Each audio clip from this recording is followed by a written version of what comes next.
All right, we have this. Now, because I think we're quite deep inside what are called the Palestinian territories. This is Louis Theroux. For those of you who don't know, he's an incredible documentarian. And apparently he did a documentary on the settlers in the West Bank. And I am very excited to watch it. He's fantastic.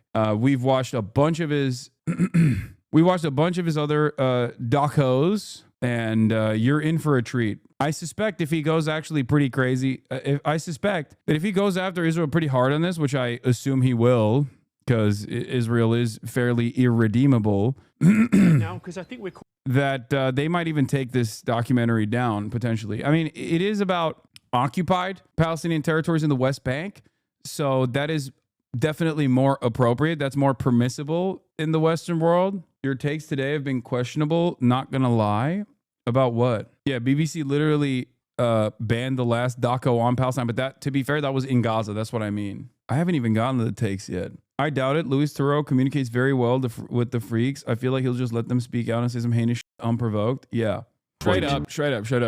Like, obviously Zionism is a fascist ideology. It's exterminationist. It's built around ethno-religious supremacy. And I think that's part of the reason why, like, the more invested you get in this framework and the more invested, like, the more loyal of a soldier you become in this cause, the more unimaginably annoying you become to the average person. Like, sure, I already have a lot of calcified resentment as a consequence of being someone who is an advocate for Palestinian emancipation for the past decade.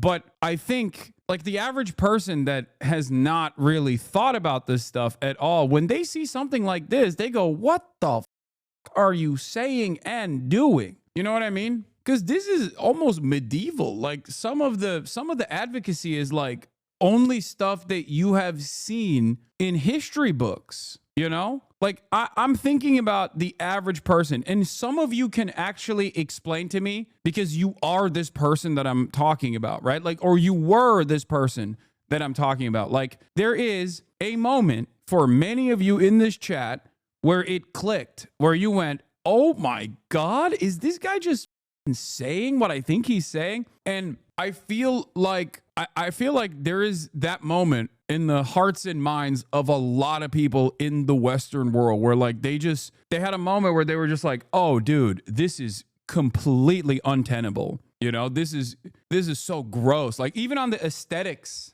side of things, even not necessarily just the output, but more so just like the arrogance and the entitlement that is presented by a lot of the people that defend this project, where for many, I think it was Jacob, that I think he was also from Long Island, ironically enough, that straight up stole the backyard and in the outhouse of the Al-Kurd family in occupied East Jerusalem, in Sheikh Jarrah. And that video, I think, played a major role in people's attitudes changing, where they just saw this guy being like, well, if I don't steal it, somebody else will. like there are moments like that I think are pivotal for a lot of people when they see it. So I guess the point that I'm making is, you know, the greatest warrior for the anti-Zionist cause is Michael Rappaport. The greatest warrior for the anti-Zionist cause is Amy Schumer. The greatest warrior for the anti-Zionist cause is Rabbi Shmuley. It's just people who are so insane that have completely lost their minds and don't even try to present like a reasonable position.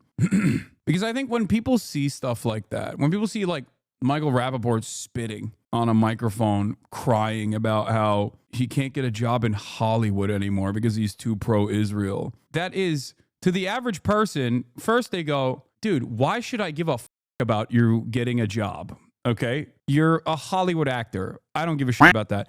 The second question that those people also have is, what do you mean you are you saying Hollywood is anti-Jew? Am I hearing what you are putting out there correctly? Like, Hollywood is anti-Israel. It's anti-Semitic and anti-Israel, Hollywood. It's like, you're not going to be able to convince a lot of people that aren't already drinking the same Kool-Aid with that kind of attitude.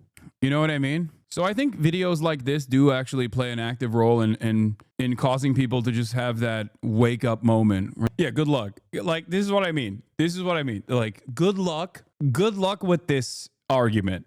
Okay. Oh, I didn't even realize the Bible says this belongs to you. My bad. Oh, I guess we should all collectively turn a blind eye to the pogroms that are being committed against the Palestinians in the West Bank now, that is defended by the Israeli occupying force and also defended by the United States of America. Shit, I didn't realize, because the Bible says it. Apparently it works.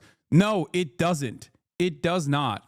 If you think that like people in the highest levels of power look at this argument and go, hell yeah, that's precisely why I'm defending Israel, you are delusional.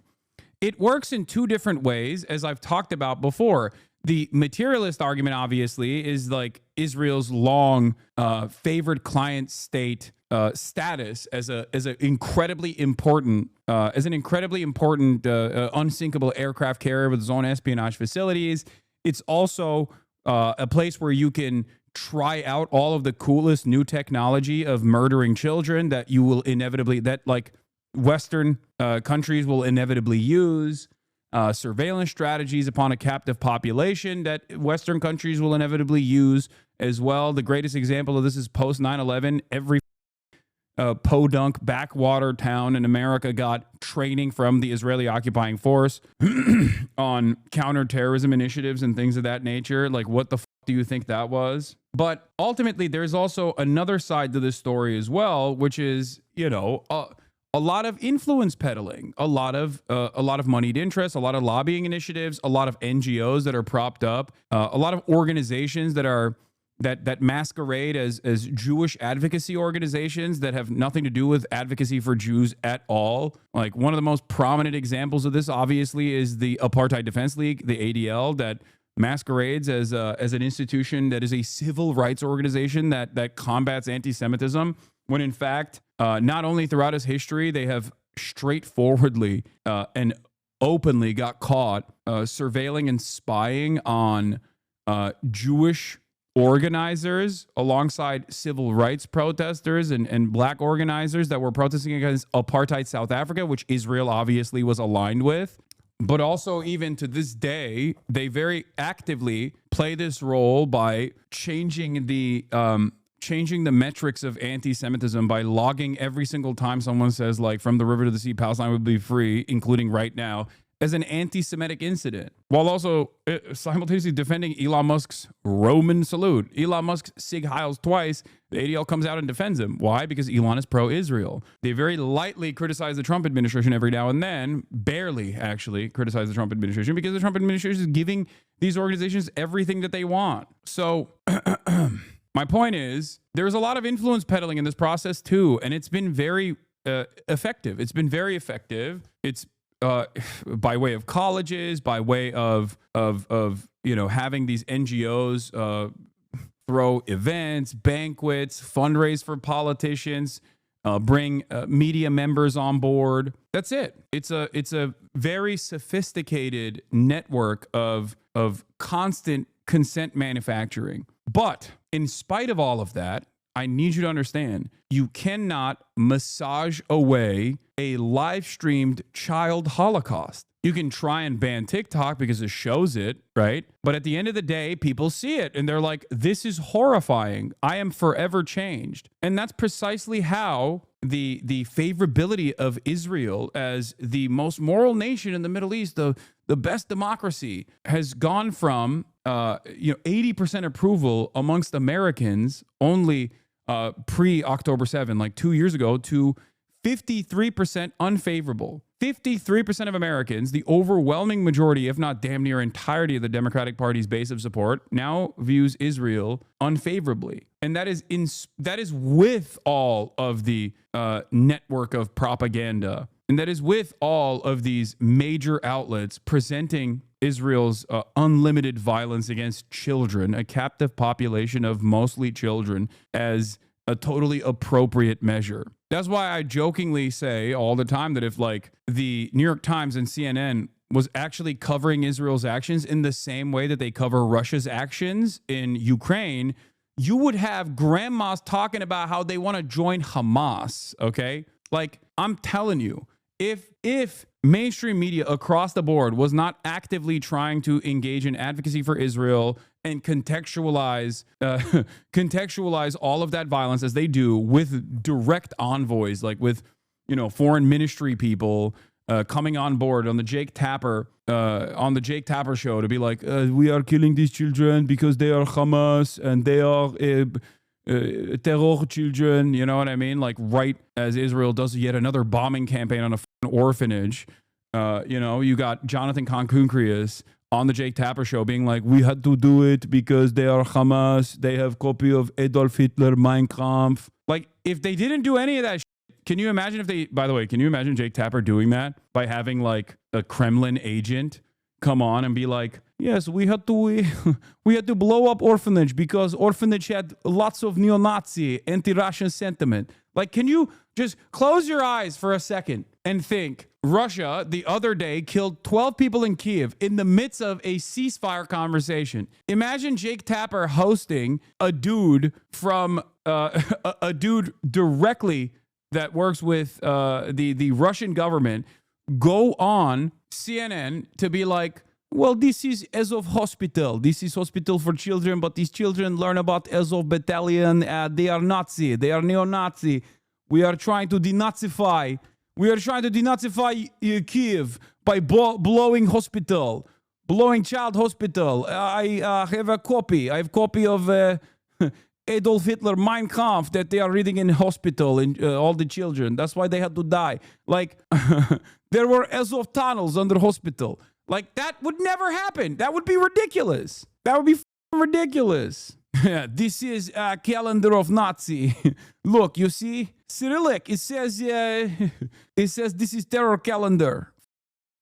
It's a Jewish state.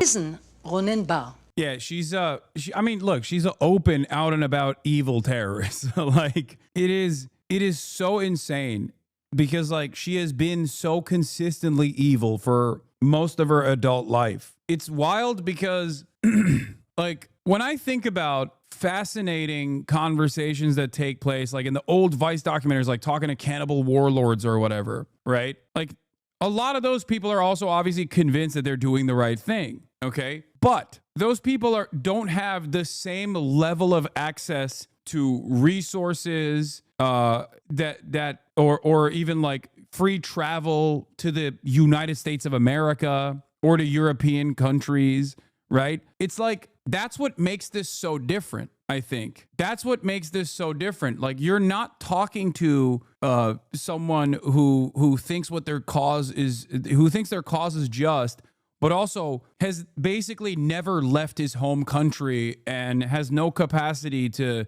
develop like a broader perspective about the ways in which he or she operates. Like, these people have the internet. They can Google. You know what I mean? They're not, it's so strange to be able to watch someone who is so unable to self-reflect, who is so convinced of their cause, so convinced of their mission that she doesn't even feel any shame whatsoever. I feel like that's orientation, war crimes committed in countries that aren't Western aligned. Yeah. Also, make no mistake, this is not about Gaza. She's talking about, I mean, she has the same smoke for Gaza too, but she's talking about West Bank right here. Yeah, like an African warlord was very likely born into horrific conditions who became a soldier as a child. They have no real choice about where they were born or how they live. A settler purposely stealing land and doing ethnic cleansing is a special kind of evil. Yeah, exactly. It's like you weren't born into violence. You know what I mean? You chose it. Like, you chose it. You could have just fucked off and lived in Boca Raton for the rest of your life. You know what I mean? But you chose to be, you chose to do this settler colonial enterprise in an area that is not yours, like that does not belong to you. You are violently engaging in pogroms, actively dehumanizing the indigenous population, only to shore up your ranks and bring more loyal soldiers to the cause that will also then blow up Palestinian homes and farmland and then resettle them with other people that are also, once again, coming from the United States of America and other places. I feel like the reaction comes more from seeing this as being committed by Westerners. I think there is that element to it too. Yes, because they are functionally Westerners. Like that is true. Like this person is someone who probably has immediate family members that live in the United States of America, for example. You know what I mean? Like this is not like it comes across like a deliberate choice that you have actively partook in, where you should know better. Like you have the capacity to see that your actions are abhorrent, morally repugnant. Yeah, she wasn't born in Nazi Germany. She is making Nazi Germany, is a good take on this as well. Yeah. Her parents are from Warsaw, not to play devil's advocate, but it's a little bit anti-Semitic to say she could have spent her life in Boca Raton. Yes, the woman is purely evil, but this depth of this propaganda that comes from generational Holocaust trauma. Yeah, okay. There's plenty of people who are also direct victims of the Holocaust, survivors of the Holocaust, like Gabor Mate, who haven't turned into people who are like, let's do our own Holocaust, the random people who didn't do the Holocaust to us. Like, I get it. I understand this. I understand this very well. I talk about it quite a bit, as a matter of fact, in terms of like the role that the Holocaust has played in Zionism, in Zionist conditioning. I understand it. When I say she could just live off and live in Boca Raton, that is not me being anti-Semitic. It's not like she has nowhere to go. She could very easily. I have not looked into this person's background at all. But if you think that this person does not have freedom of travel, if she wasn't a rabid settler terrorist, if you think that this person does not have the freedom of movement and freedom of travel afforded to her that is not afforded to many, none of the Palestinians that she's dominating, you'd be delusional. That's what I mean when I say she could just like off and live in the United States of America or anywhere else. And that is not just, that was more so to juxtapose her position and why it comes across as even more insane than hearing like horrific, monstrous things and justifications for their actions from someone who was born into a tribal territory or a village, and then all he knew was being kidnapped and being forced into conscription in some random brigade, and then worked up the ranks and became a cannibal warlord. Like that is the comparison I'm making. I think I think you can understand that there's a difference between a guy like that, right, and a woman like this. In terms of the, what is this? Hey, Hasan, how's the Qatari money treating you?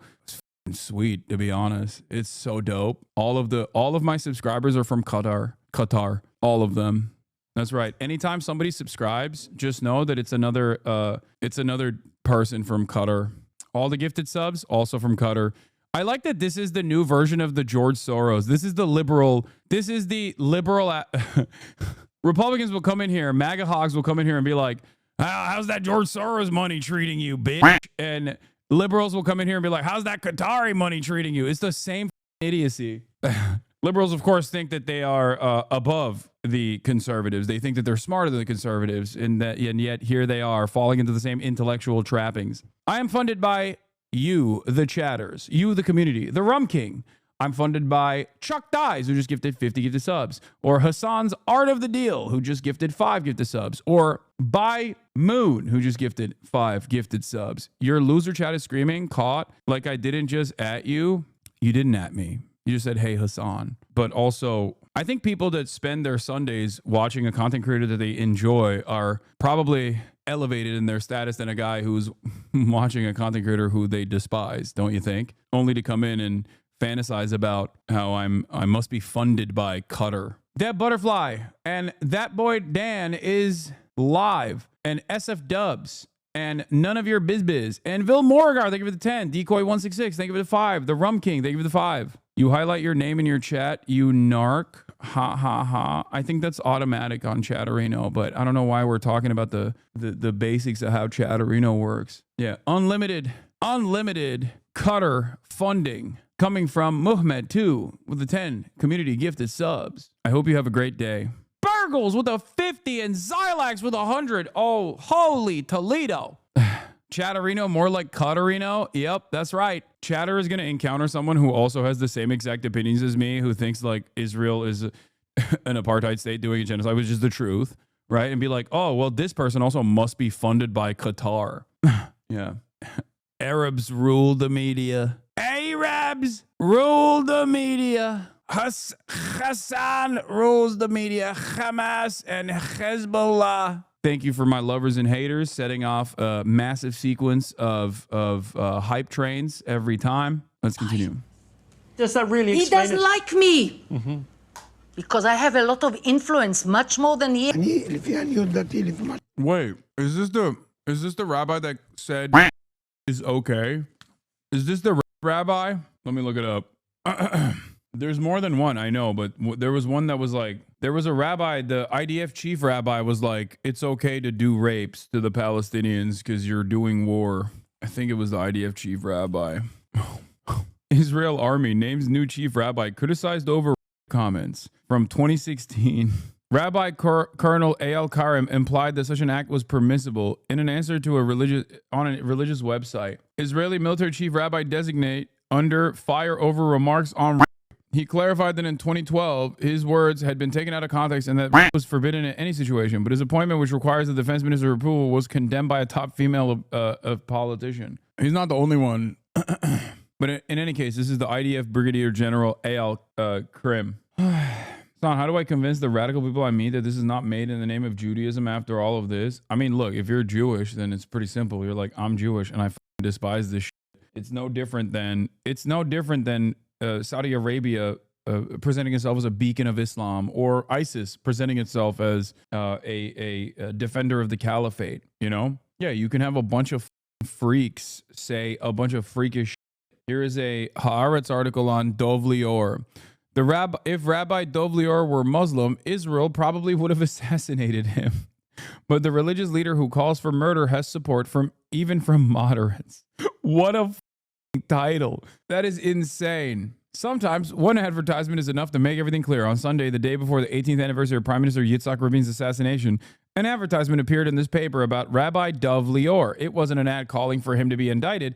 Rather, it was a statement of sweeping support for the great Rabbi Lior. May he live long and happy, calling him a teacher of tens of thousands, and attacking the Knesset member who dared say something negative about Lior and thereby merited having someone spit in his face. It was signed by 105 important rabbis who received their salaries from the state. Top Israeli rabbi blesses soldier accused of Gaza. Oh, this is what I was thinking of. Yeah, this is, I mean, there was also another... There was also the minister of the Knesset from Benjamin Netanyahu's own party that literally was like, yeah, of course these guys are going to do some rapes. Like, that's fine. That's totally allowed. They can do anything they want to the Palestinian terrorists. He said that in an emergency Knesset meeting because the government were prosecuting 6 rapist concentration camps. Most despicable nation in the world. At first I thought, oh my God. Dov Lior is one of the most prominent and influential rabbis within the religious Zionism sector and in Israel in general. He's also one of the most racist, messianic, and nationalistic ones. Lior serves as Jewish Power Party's rabbi and held several official positions within the state's religious establishment over the years. Frankly, he's one of the most dangerous people in Israel these days. This is from November 1st, 2024. He says, who do you think is the most despicable nation in the world? At first I thought black people. I won't say what he said. I'll just simply say he said black people. He said something different. The Maharal in The Eternity of Israel says the Arabs. He brings it from Chazal, proves it with Ketubot. They are the most despicable. Yeah, they are the Jewish KKK, by the way. They're just like straightforward Jewish clan. I've never fully understood just how much Western media runs cover for these evil ghouls until this moment. This is pure insanity.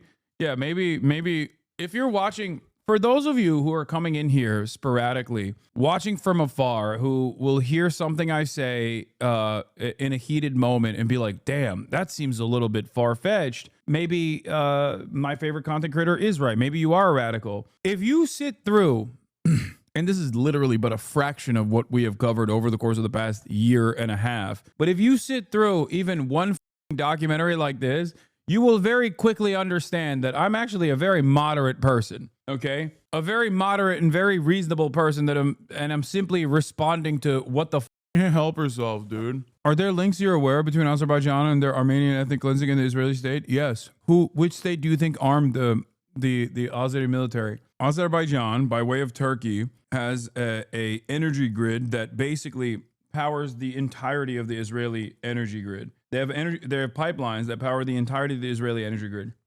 In exchange for that, Israel has given the Azerbaijan military all the weapons. Yeah. Israel gets oil and gas. Azerbaijan gets drones and small arms and munitions. And yeah, let's blame the October 7 on this woman, you know? Yeah, if it wasn't for October 7, she wouldn't be enjoying this much support from the government. Oh, wait, that's not true, because she has been. If anything, her actions have contributed to the likelihood of October 7 happening. Million? I do need you to understand, by the way, like this is Zionism through and through. This is the most pure, unadulterated version of Zionism. So when people go, oh, dude, it's different. Like, it's not like that. It's not like that. These guys are just like rabid extremists. It's like, no, as long as the government of Israel defends these freaks and doesn't stop them, then this is what Israel is. Okay. How can you say this isn't what Israel is all about when these guys have led the charge every single day for the past 48 years, dude? Not 48, sorry, for the past 70 years. People with this kind of attitude is exactly what started the nation state of Israel to begin with. This is all Israel is about. Anyone who doesn't recognize that reality, anyone who doesn't recognize that she is the true face of Zionism, is deluding themselves. They're just ashamed of having any sort of loyalty or any sort of love for this fascist regime and this fascist agenda, this ethno-religious superiority argument, this exterminationist policies of an ethno-supremacist fascist ideology. A lot of people have this tendency to compartmentalize the West Bank as an apartheid, and it's somehow totally separate. Okay, they're like, oh, this is the West Bank, this is separate, like Israel proper is different. It's like, no, it's not different. It's not different at all, because where the are the soldiers coming from? Where are the soldiers coming from that actually go to the West Bank and defend these settlers?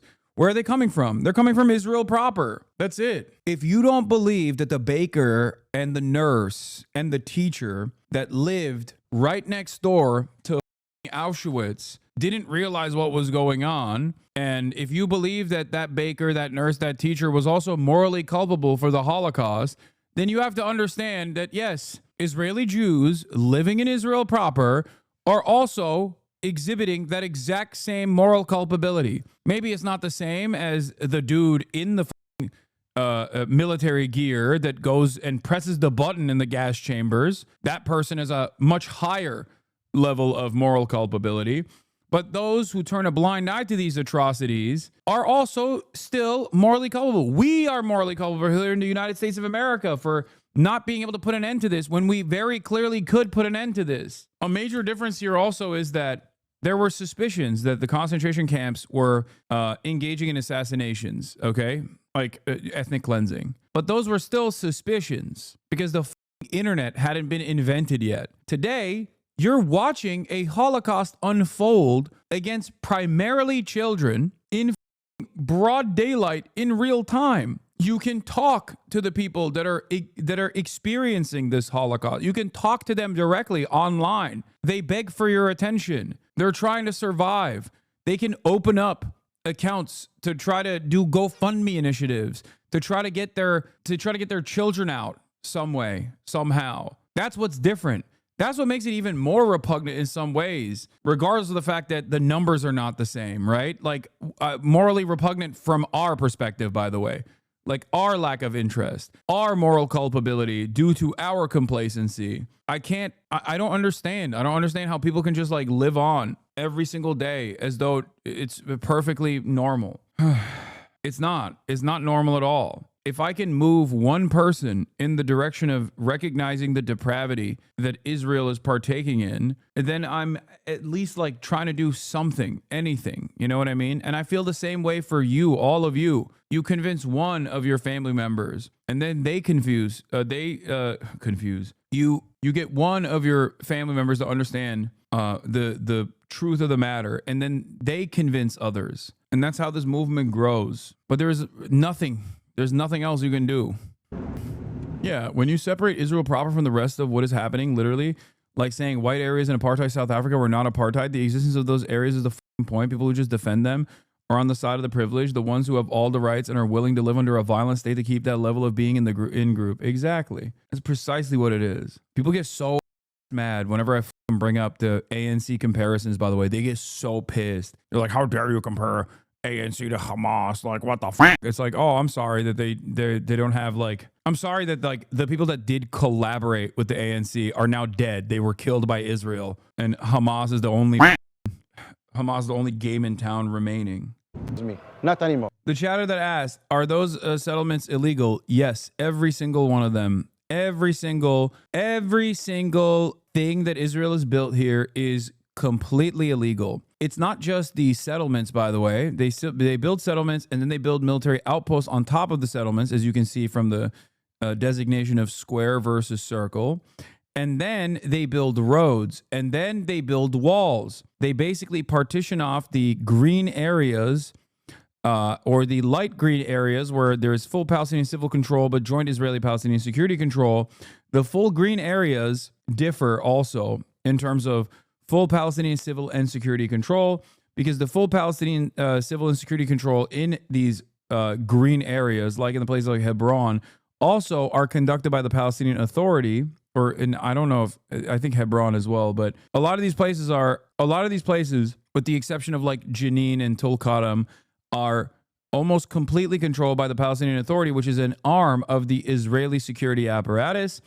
Tulkarm and Jenin have their own Palestinian militaries, their spontaneous militias, which Israel routinely fights back against. And by that I mean like they unjustifiably and illegally go into these cities and blow them up and kill as many people as they possibly can, because they have their own standing militia forces. According to the Oslo Accords, Area A is PA security control law, Area B is PA and IDF, and Area C is only IDF. Hebron is split into H1 and H2.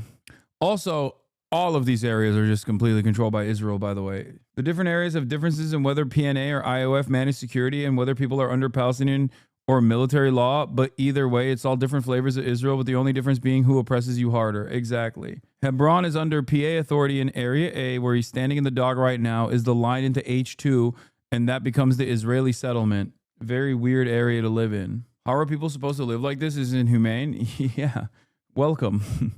Welcome to the most anti-Semitic thing you could think and the most anti-Semitic position you can take. Welcome to the real world, you know? You say stuff like that, people are going to come after you and they're going to say you're being anti-Semitic. Yes, the Palestinian Authority in and of itself is also a part of the Israeli security apparatus.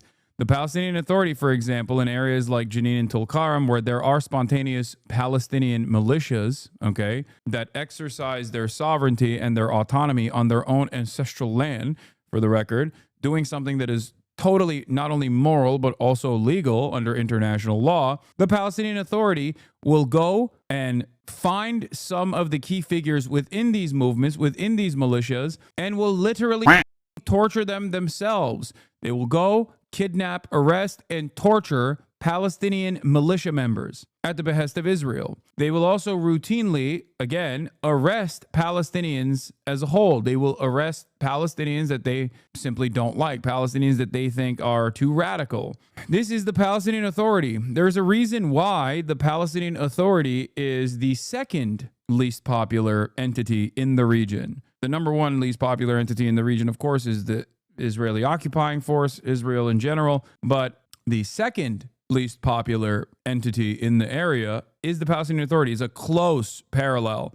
Is a close second to how unfavorable Israel is in the eyes of the Palestinian population. This is part of the reason why the Palestinians in the West Bank actually show more favor to Hamas than they do the Palestinian Authority. They actually have a more positive outlook of Hamas. Palestinians in the West Bank have a more positive outlook on Hamas than the Palestinians in Gaza do. Part of the reason for why they have this attitude is because they don't live under Hamas control. They don't know exactly what complications that might arise.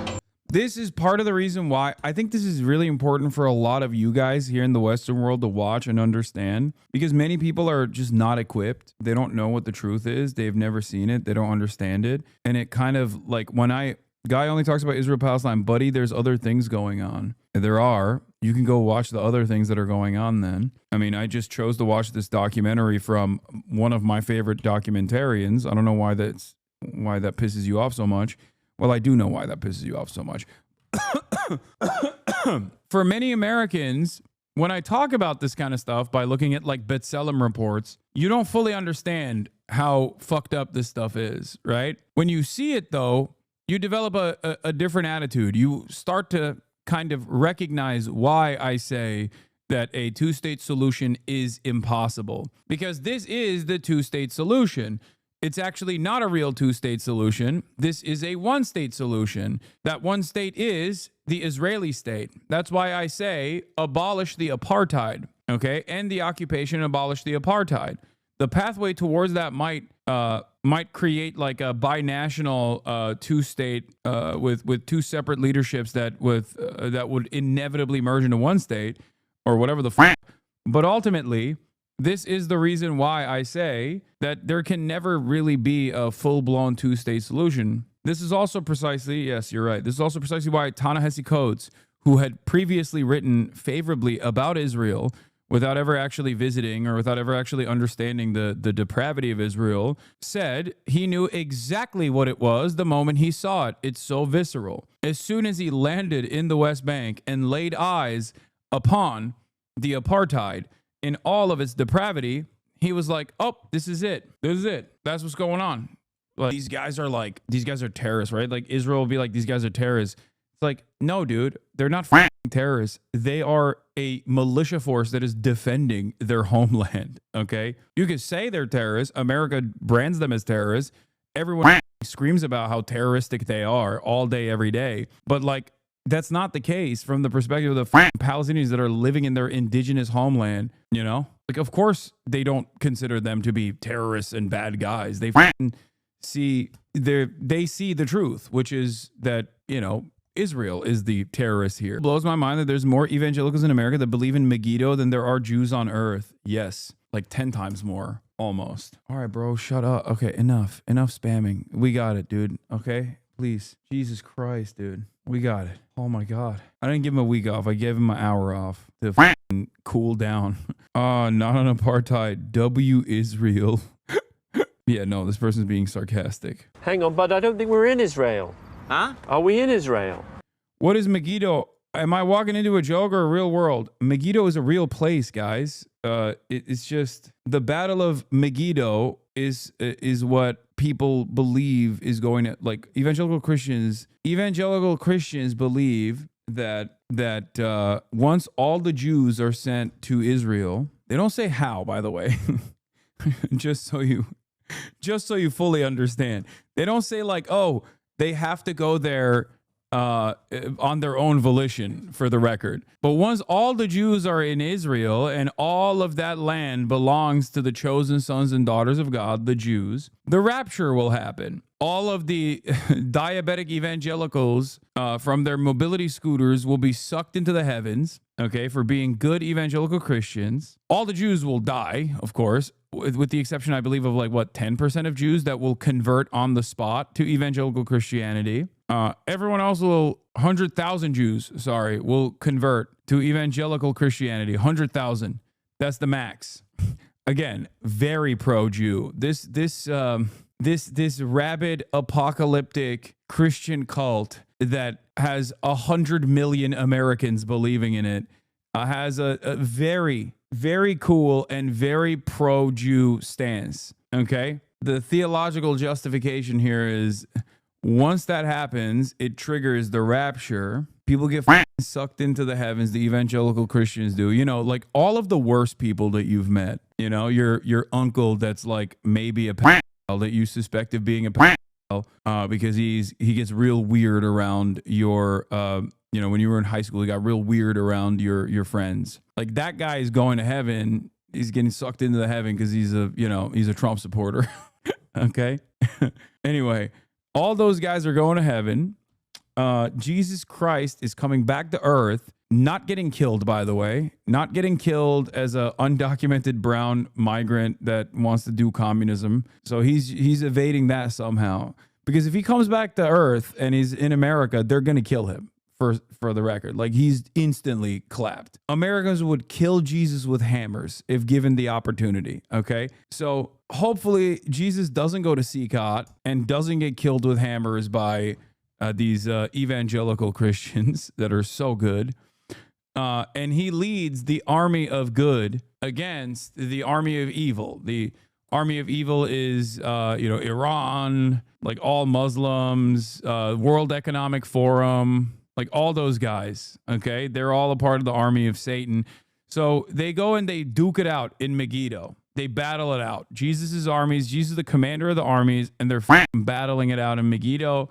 And basically, in that process, all of the non-evangelical Christians, they burn in hell in eternal damnation, in hellfire. It's kind of funny because, what I'm describing to you sounds like the plot of an anime, but it's like a very real thing that people believe. It's not an anime. This is the reason why when you go to Texas and you look at the parking lot of a ugly ass mega church and you see these like king ranchers, and on the one side you got a Blue Lives Matter sticker, and on the other side you got like an Israeli flag next to an American flag. You're like, why the why what is this? What is this obsession? Like, what's going on here? That's the reason why. Because that's what they're talking about in the mega church. Straight up. Too many new viewers. We need to watch Mega Doo-Doo again. I know. I have watched some Christian flicks back in the day, some evangelical Christian flicks back in the day that they've shot to showcase how the rapture would happen. But yeah, if you're wondering why some of the most anti-Semitic people that you've ever encountered are also insanely pro-Israel, that was a hard watch, but an important one.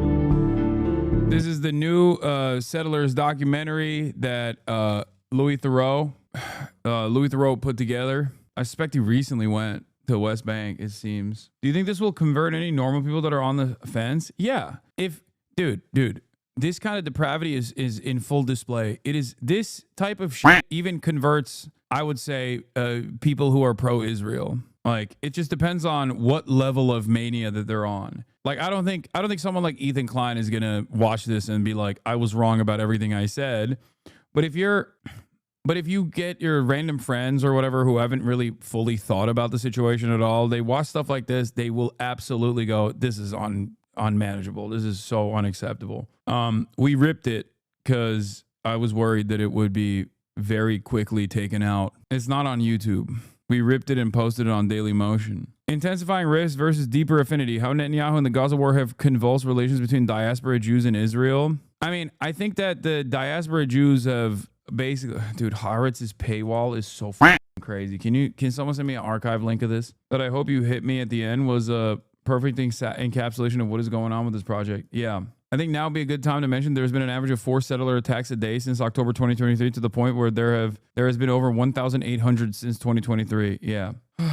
How do you get people who are checked out but still say batshit reactionary ideals? So what I was gonna say is there are still a really scary number of diaspora Jews and a much larger number of non-Jews who are totally on board with this project. That's precisely the reason why Ben Gvir and the like get so much play. He gets to go to synagogues in America and shit. That's crazy. That's unheard of.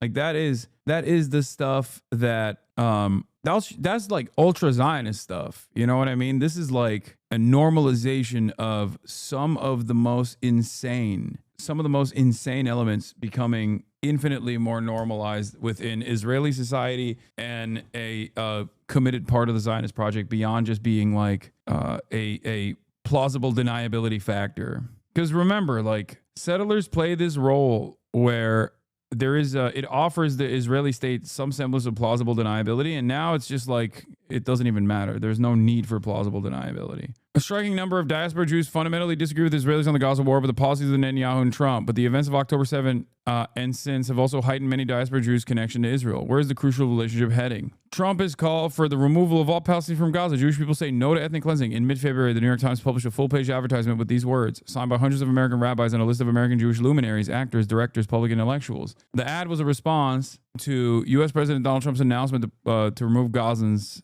from Palestinians from the Gaza Strip. The rabbis and certainly the public figures generally represented liberal and progressive voices, but mainstream establishment Jewish organizations voiced their disapproval too. The CEO of the American Jewish Committee found Trump's proposal concerning and confusing. The Anti-Defamation League responded that while Trump's involvement was essential, any plan must take into account Israel's security need and the well-being of Palestinian civilians in Gaza. Boo who. Then in mid-April, 36 members of the UK Jewish Community's Board of Deputies published a nigh unprecedented public letter in the Financial Times. In pained tones, out of love for Israel and deep concern for its future, they wrote of the heartbreaking war and the partisan populism that is bitterly dividing Israeli society, Israel's souls being ripped out. Of Israel's protesters against the war and the government demanding return of the hostages, the deputies wrote, "We stand with them. We stand against the war. We acknowledge and mourn the loss of Palestinian life. They felt it was our duty as Jews to speak out." Although the American Jews criticized Trump, ultimately both statements represented an unusual public rebuke of Israel's government and policies by the largest and fourth largest diaspora Jewish communities in the world. Jews outside of Israel have long argued over Israeli policy, but rarely in mass audience, non-Jewish platforms, including critical statements from establishment Jewish figures. The letter set off shockwaves within their respective communities. In the U.S., chairman of the Rabbinic Zionist Coalition wrote that the New York Times ad was intended to smear Israel and associated with a crime it hasn't committed. Josh Weinberg, president of the Association of Reform Zionists of America and a self-defined Zionist left rabbi, declined the sign what he thought was not a helpful statement in response to Trump's ridiculous position. The UK Board of Deputies, one of the oldest bodies in British Jewish life, whose members are elected by the roughly 150 constituent organizations, has opened an investigation into the issue and suspended members already. Hannah Weisfeld, the executive director of progressive Jewish organization Yachad, which supports the Israeli-Palestinian peace efforts, observed in an interview that the board seems committed to disciplining the 36, which she believes will spark a major backlash from Jews who agree with the letter. Pre-existing tensions are at a breaking point, she said. The Israel that once rallied in unified world Jewry has for some years generated deep divisions in the diaspora, but October 7 and the war in Gaza have generated a whole new set of pressure points between the diaspora and Israel. On certain aspects of the war in Gaza, which is a genocide, by the way, not a war, for the record, liberal-leaning diaspora Jews, the vast majority in the U.S., where 70 to 75% vote Democrat, diverged sharply from the Israeli government's position. Benjamin Netanyahu has embraced Trump's proposal to displace Palestinians from Gaza, and among Israelis, a strong majority of the Jewish public, that is, support it in polls. Arabs in Israel are heavily opposed. Yet among American Jews, 62% majority oppose that plan. The two sides differ fundamentally on attitudes towards Gaza civilians. In February 2024, Pew found that a majority of U.S. Jews support America providing humanitarian aid to civilians in Gaza. That same month, a slightly higher portion of Israeli Jews opposed such aid, even if international actors were to send it. Diaspora Jewish compassion for the suffering in Gaza quite clearly reflects the fact that they see far more of it than Israelis, whose mainstream news largely avoided such visuals.